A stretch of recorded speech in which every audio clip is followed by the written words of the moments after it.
सिद्धिभ्यः।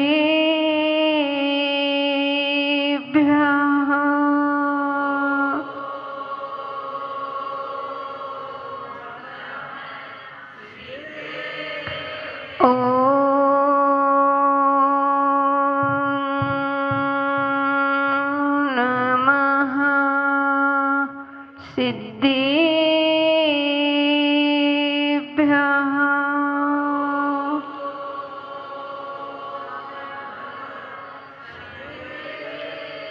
ॐ नमः सिद्धिभ्यः।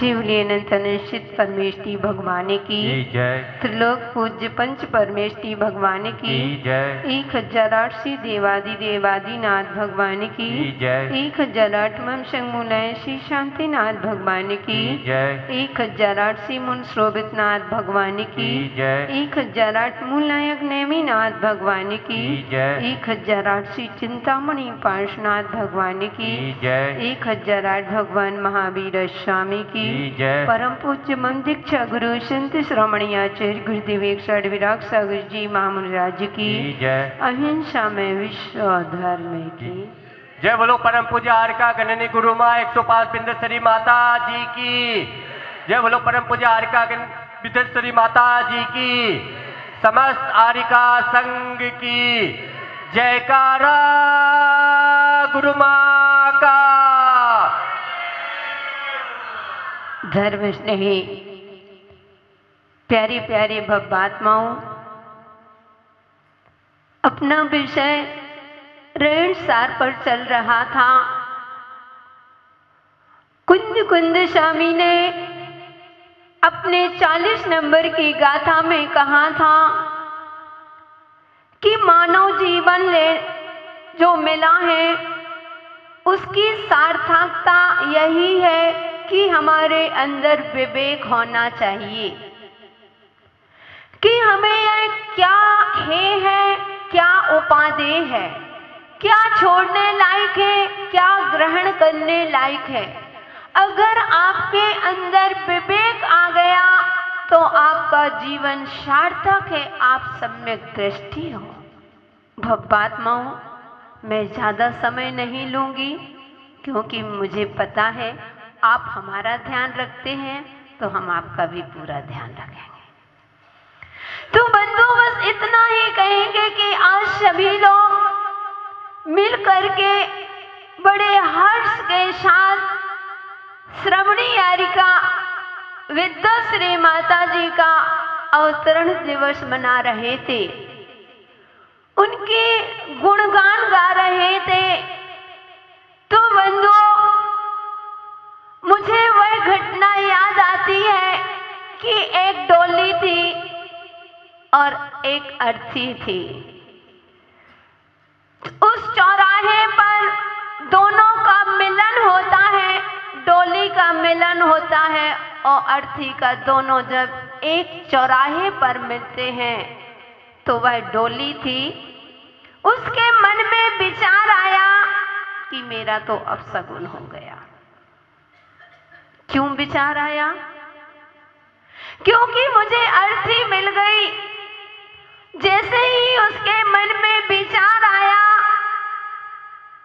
तो बंधुओं, तुरंत वह अर्थी समझ गई और वह अर्थी सोचने लगी, यह डोली मुझे देख करके अपने आप को भाग्यहीन समझने लगी है कि मेरा दुर्भाग्य है कि मुझे अपशगुन समझती है।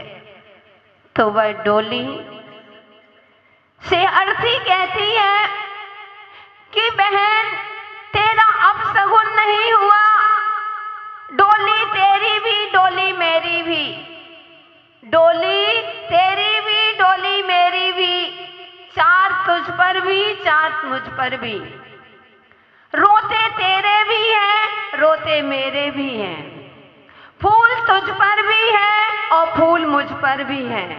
बस अंतर बहन इतना है, तू संसार में आ रही है और मैं संसार से जा रही हूँ। आत्माओं, यही जीवन की कहानी है कि किसी की डोली सजे या ना सजे, लेकिन अर्थी तो सजना ही सजना है। इसमें यही आगम का वाक्य, यही हमारा जैन दर्शन कहता है कि मृत्यु ही सत्य है और जीवन में कोई चीज सत्य नहीं है। क्यों डॉक्टर साहब? मृत्यु ही सत्य है। तो आत्माओं, वे महापुरुष होते हैं जो मृत्यु को समझ लेते हैं, जान लेते हैं। वे सोचते हैं कि मृत्यु तो होना ही होना है, अर्थी तो सजना ही सजना है। इससे पहले मुझे अपने जीवन को सजाना है, तभी हम सम्यक दृष्टि हो सकते हैं, हमारा मानव जन्म सार्थक हो सकता है। ऐसे ही भव्यात्माओं, आरिका विद्वश्री माता जी ने अपने आगम के अनुसार शुद्ध सम्यक दृष्टि की पहचान करते हुए कि अपने जीवन में विवेक लगाया कि मुझे यह जो जन्म मिला है किस लिए मिला है। कहीं ऐसा नहीं कहां से जहां से आए थे वहीं की पुनः चले जाएं तो जीवन का सार क्या निकलेगा? कितनी जीवन मिला है। इसलिए उन्होंने अपने जीवन में विवेक को जागृत किया और धर्म का पथ लिया, क्योंकि विद्वश्री माता जी की हमेशा सोच रहती है कि जीवन की कलियां बिखरे, जीवन की कलियां बिखरे, उससे पहले मुझे अपने साधना का दीप जलाना है। ये विद्वश्री माता जी की सोच रहती है।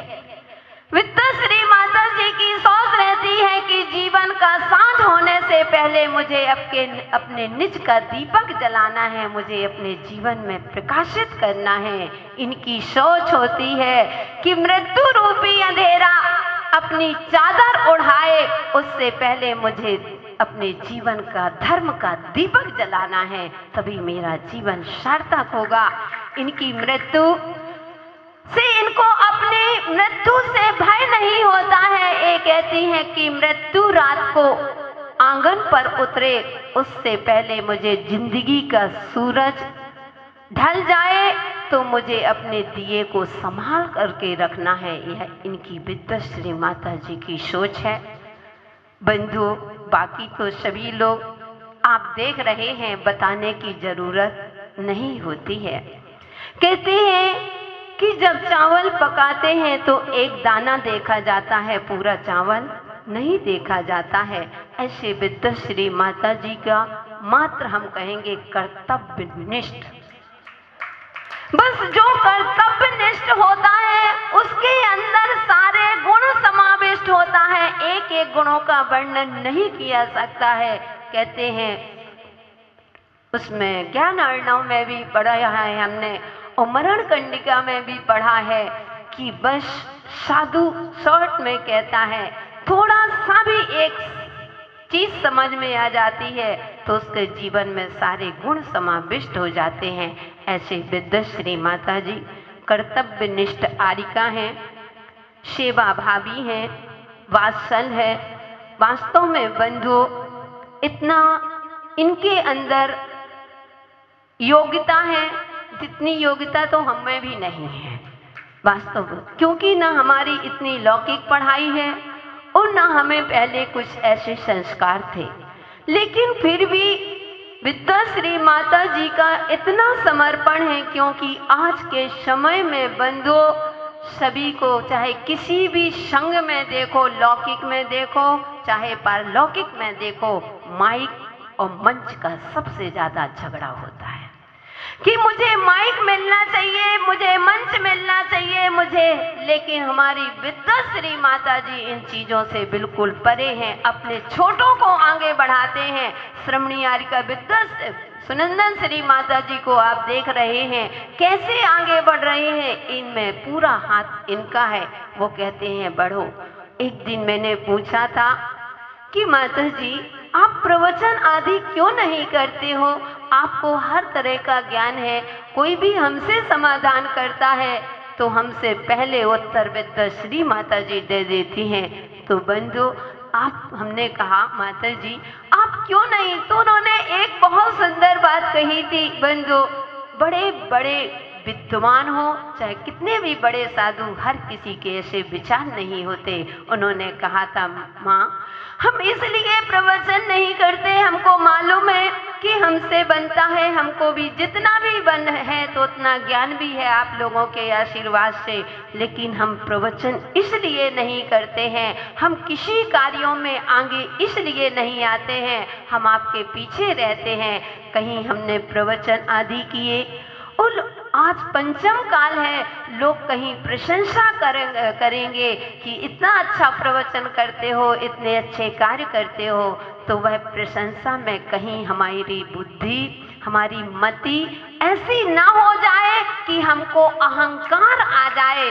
इसलिए मेरे जीवन में अहंकार ना आ पाए, मुझे लघु बन के ही अपने जीवन को उत्थान करना है। बंधु, इतनी समर्पण की भावना तो विद्याश्री माता जी के लिए गुरु का आशीर्वाद तो है ही है, वो हमारा भी आशीर्वाद है। यही भगवान से हम भी प्रार्थना करते हैं, आप हमेशा स्वस्थ रहें, प्रसन्न रहें। आपने जो अपने लक्ष्य को चुना है वह एक दिन अपने लक्ष्य को प्राप्त करें।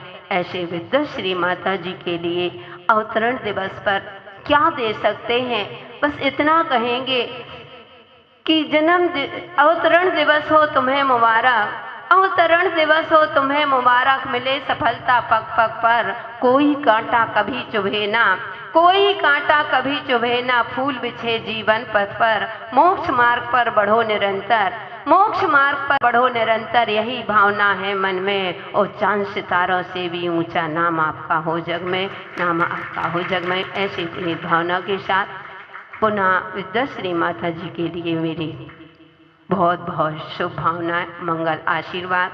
और आज गुवाहाटी वालों का बहुत ही पुण्य का उदय है बंधु, क्योंकि जिसने जन्म दिया है वह हर समय उपस्थित नहीं रहते हैं। जिस माँ ने इनको जन्म दिया है, भले ही मोक्ष मार्ग की उस कील को पकड़ करके उन्होंने अपने जीवन को सार्थक किया है, लेकिन हम उस माँ के लिए भी आशीर्वाद देंगे कि जिसने अपनी कूख से ऐसी पुत्री को ऐसी संतान को जन्म दिया है जो स्वयं मार्ग पर मोक्ष पर लगी हैं, और कितने लोगों को मोक्ष पर लगा रही हैं, और कर्तव्य निष्ठ समर्पण के साथ संघ का संचालन करते हैं इतने भावना के साथ। तो उनके लिए भी आशा, जैन के लिए, मम्मी के लिए मेरा यही आशीर्वाद है कि एक दिन आपने अपनी बेटी को जन्म दे करके मोक्ष पर लगाया है, आपका जीवन तभी सार्थक होगा। आपका एक दिन पिच्छी लेकर के यारिका बन के और आप भी अपना मोक्ष मार्ग पर कल्याण करें। ऐसी भावना के लिए मेरा माता जी की गृहस्थ जीवन की माँ के लिए भी मेरा पूरा मंगल आशीर्वाद, सभी परिवार के लिए आशीर्वाद। और भगवात्माओं, सभी लोगों ने, समाज ने मिल करके जो अवतरण दिवस, बंधु अवतरण दिवस कुछ नहीं, साधु जन्मदिन नहीं मनाते, लेकिन भक्त लोग कहते हैं कि अगर इस पुद्गल का जन्म नहीं हुआ होता तो आप हमें इस रूप में क्यों मिलते। तो गुणों की भक्ति कर रहे हैं और गुणों की भक्ति से ही हमें मुक्ति मिलती है। ऐसे पूरी समाज ने, पंचायत कमेटी ने, बड़ सहयोग समिति ने, सभी ने मिलकर के जो आज यहाँ पर यह उत्सव मनाया है, यह जन्मदिन मनाया है, आप सभी का जन्म सार्थक हो, ऐसा आप सभी के लिए मेरा मंगल आशीर्वाद। जय बोलिए महावीर भगवान की।